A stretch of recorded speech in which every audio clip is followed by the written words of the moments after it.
Well, hello there. In a previous episode, we looked at the mighty MCW Metroliner. You remember that 3-axle giant coach which transformed the rapid services in National Express.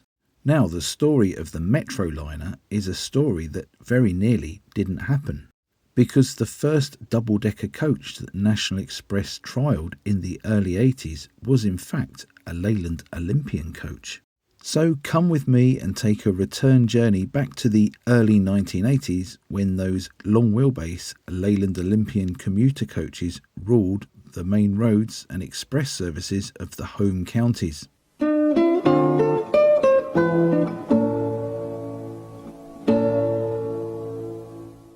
The Leyland Olympian was a development of the Leyland Titan and was originally coded the B45.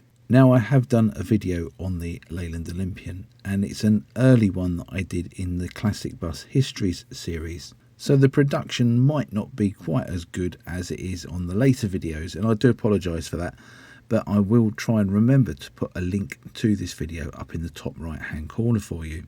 So the Olympian was born in the late 1970s and used the same running gear as the Leyland Titan. Production of the Olympian started in early 1981, after of course there was several prototypes built. Now, despite the early appearance of several long wheelbase examples, these would all be bus-bodied, and it wouldn't be until July 1982 that the first coach Leyland Olympian would appear. This was on chassis ON281 and was powered by a TL11 engine. It was fitted with Eastern Coachworks bodywork, and this bodywork was different enough to be included into the Eastern Coachworks experimental numbered range, being given the number EX20. Now, despite these differences, it was actually based on the standard Eastern Coachworks bodywork for the Leyland Olympian at the time. Originally, this coach was registered SND50X, but it would go on to be re-registered very rapidly to ADD50Y. Now, incidentally, that number plate nowadays would probably be worth more than the actual coach, as it reads Ad Boy, and if you're in advertising and you're a young male, that would be just the number plate to have on your Porsche 911 or whatever you're driving, wouldn't it? Or even if you own a successful Chinese restaurant, add soy, maybe. Anyway, Jake, you're getting distracted. Let's get back to the main programme. This coach seated 45 upstairs and 20 downstairs and had one set of doors at the front next to the driver. Originally, as built, it was fitted with a rather cavernous boot at the rear, which was accessed externally by doors on the exterior either side of the bus. This would later be rebuilt, and the boot would be made much smaller. The front end of this vehicle was completely stylised, and it's only really when you look at the BET style windscreen that you can see any hint of Olympian at all. For starters, the upper deck windscreens were angled back and were much bigger than the standard double-decker ECW front windows. Below the windscreens, the dash panels had been fitted from one of the B51 Leyland Leopards. And this was quite clever because not only did it completely modernise the look of the Leyland Olympian, but it also harmonised the Eastern Coachworks coach range as well. And it also proclaimed the fact very loudly that it was a coach rather than a bus as it drove towards you. ADD50Y was destined for National Travel West, where it would carry Wessex fleet names. It entered service on the 16th of August 1982, and it took up duties on the Bristol to London route. This vehicle proved to be very popular with passengers, and undoubtedly it was this that spurred National Express on to looking at double-decker coaches in the future. With the success of ADD50Y, the story of the MCW Metroliner coach could have been rather different had National Express decided to go for a fleet of Leyland Olympians.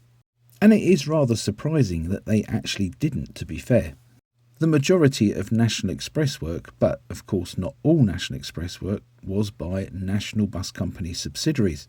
And although the MCW Metrobus was entering a few of these National Bus Company subsidiaries, the Leyland Olympian was by far the more numerous of the types to enter service with them. So in the name of standardisation, it would have made sense for National Express to go for the Leyland Olympian option, which potentially would have pleased an awful lot of engineering managers up and down the country. It would have made the requirement for National Express work very standardised, in fact, because there would have been possibly Leyland Tigers for single-decker vehicles and Leyland Olympians for the double-deck requirements. But this was not to be, and the boys from Birmingham at MCW managed to sneak in the MCW Metroliner order. However, that's not quite the end of the story for the Leyland Olympian coaches. If it was, this would be an incredibly short video, and I'd just about be saying bye for now. In July 1983, further coach-bodied long wheelbase Leyland Olympians would appear. As before, these would be the ON TL11 type, which would show they were powered by a TL11 engine, and we're given the suffix of 2 to show it as a long wheelbase vehicle and an R to show it as a right-hand drive chassis.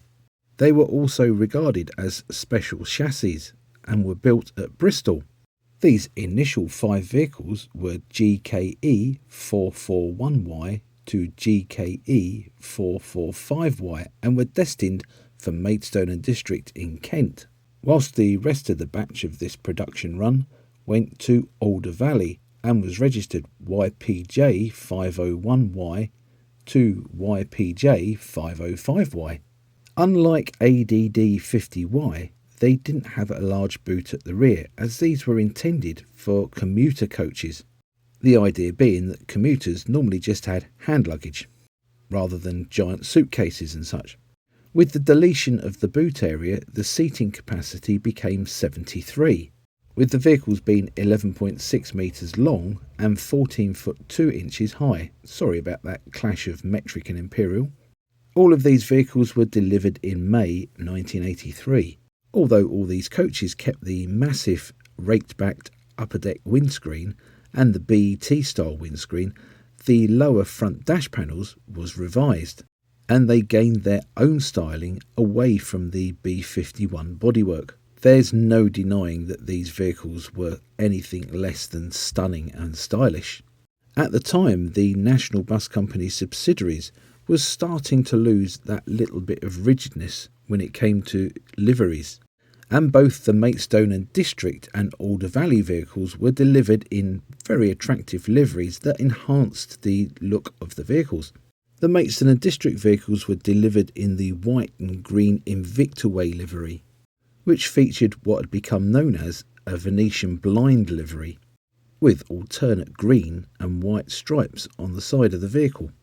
It also featured a bold fleet name with the Invictaway in large letters between decks and under the destination blind, and featured the White Horse of Kent in a red square, again either side of the destination blind and ahead of the fleet name between the decks. The Alder Valley vehicles were just as eye-catching and just as distinctive, being delivered in a white, red and black livery, again featuring that Venetian blind style, but to a slightly thinner design than the Invictaway livery. Again, the name of the service, London Link, was carried between decks towards the rear of the bus. And it's hard to comprehend nowadays when we look at all the liveries we've got all over the place, that after years of seeing just plain white national coaches, the impact that these would have had, the visual impact of seeing these brightly coloured coaches coming down the road to you, not only that, being double-decker coaches as well. These impressive vehicles were to be found on the home county's commuter routes, the Alder Valley ones serving places like Reading, Bracknell and London, whilst the Maidstone and District ones served places like the Medway towns into London. In fact, with the setting up of London Crusader by the National Bus Company in 1984, it certainly wasn't unusual to see the Alder Valley commuter coaches operating on sightseeing tours of London between their commuter runs. In 1984, 7 more of these coaches would be ordered by the National Bus Company subsidiaries. An order for 5 had been received from Arlington, the London coach dealer.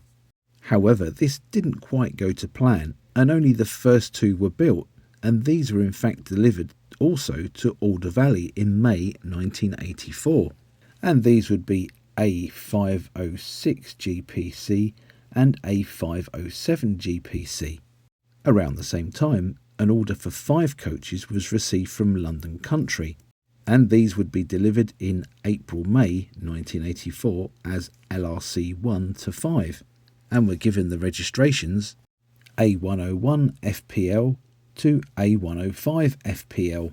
The London Country vehicles were also painted in a version of the National Bus Company Venetian blind livery using two-tone green and white.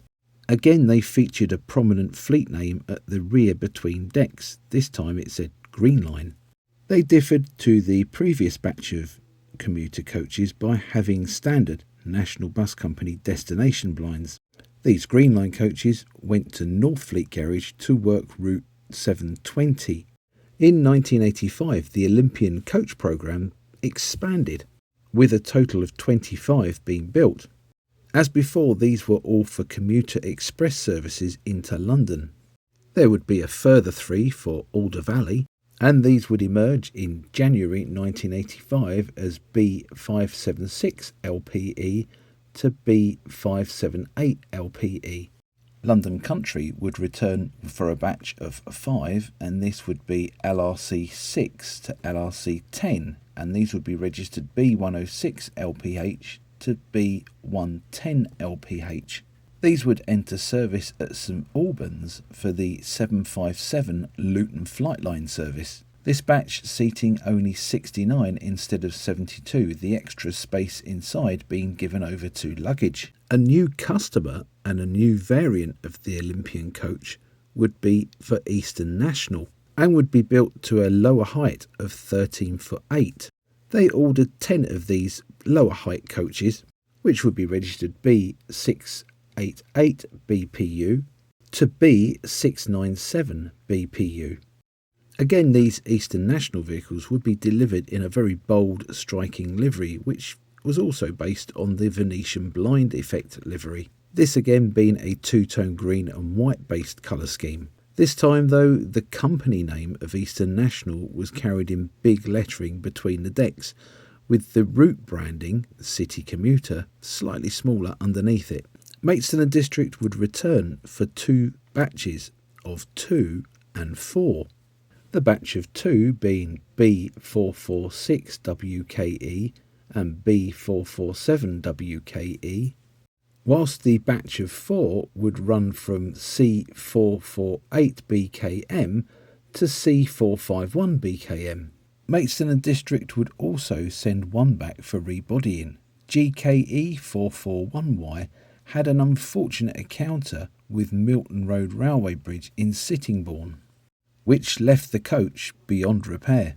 In 1986, further buses would go to Maidstone and District and London Country, with London Country taking 5 and Maidstone and District taking 3. The Maidstone and District ones were registered C452 GKE to C454 GKE and were delivered between May and June 1986. The last 5 for London Country would be numbered LRC 11 to LRC 15 and would be registered C211 UPD to C215 UPD. Incidentally, these would be the last vehicles bought new for London Country as we know it. LRC 11 to 12 went to work at Harlow on the 710 service, whilst the last 3 went to St Albans again for the 757 Luton Flightline. Now, interestingly, for the 1984 Motor Show, a new version of the double-deck coach body for the long wheelbase Leyland Olympian had been produced by Eastern Coachworks. This was a much smoother, sleeker looking bodywork and used curved windscreens on both decks. It also had bonded glazing on the side windows, which gave it a totally different look to the existing long wheelbase coach Olympians. In a similar style and a similar layout to the MCW Metroliner, it had plug doors in the front and in the middle, and the staircase was also moved to the middle. There was also a walk-in luggage compartment in a similar sort of specification to the one fitted to ADD 50Y. This show vehicle seated 67 passengers and was finished in the livery of Ebdons of Sidcup. However, unfortunately, Ebdons didn't take delivery of this fine coach, and it returned to Eastern Coachworks Yard in Lowestoft for over a year, before being sold in August 1986 to South Yorkshire PTE, where it became number 100 and was registered 4475WE. As a result of this bodywork first appearing on a coach for Ebdons, even though Ebdons didn't actually take delivery of it, this style of bodywork soon became known as the Ebdons front or the Ebdons outline. The last three of the long wheelbase Leyland Olympian commuter coaches featured this style of bodywork, and they went to Eastern National. Being 11.6 metres long, these would receive the registrations D510 PPU to D512 PPU. And here the story of the long wheelbase commuter coaches really kind of ends. Now, I know there were many short wheelbase coaches on Leyland Olympian chassis built at the same time, and many with Eastern Coachworks bodywork as well. But we're really just looking at these long wheelbase commuter coaches in this video. Maybe that's something for another video, to look at the Reading Gold Line Olympians and the short wheelbase London Link Alder Valley ones, which were diverted from Southern Vectus. If you fancy a video on these oddballs, please comment down below.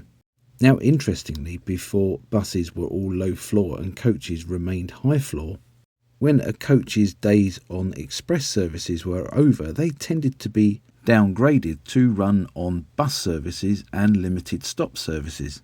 And that indeed was the theory behind these Leyland Olympian commuter coaches, that once their time on the commuter runs had finished, they could be downgraded to work bus services. Although the reality was that there probably wasn't many bus services that actually called for 11-metre long double-decker coaches. And then, of course, there was that immensely long wheelbase. However, that's not to say that when they were withdrawn from service that they didn't find eager buyers. Once their use was over with their initial operators, many went on to see use with further operators. Companies like Metrobus, Stevenson's, Panther Travel, who built up quite a fleet of them, the Isle of Wight County Council, who used one for a school bus, and at the time it was the biggest bus on the Isle of Wight, and of course Northumbria, who ran quite a few of them well into the 1990s, having acquired them from various sources: Eastern National, Maidstone and District, and Green Line. One of these Green Line buses would go on to be rebodied by Northern Counties. A103 FPL had its original Eastern Coachworks bodywork destroyed by fire, and it emerged like this in 1992. Now, I have to admit that first of all I thought this was a Photoshop picture, but there we go, it's not, it's real. And as for ADD 50Y, the bus that started it all off, well, what happened to that?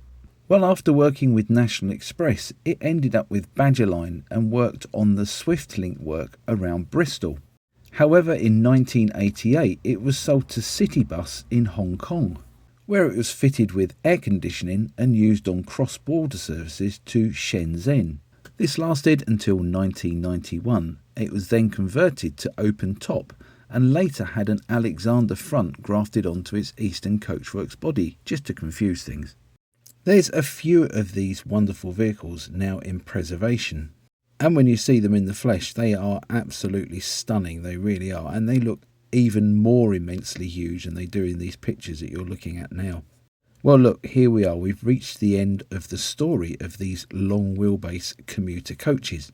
As I said, it was just a brief history, and we were only looking at the long wheelbase examples rather than the short wheelbase examples. And if you'd like to see a video on those, just drop a comment down below.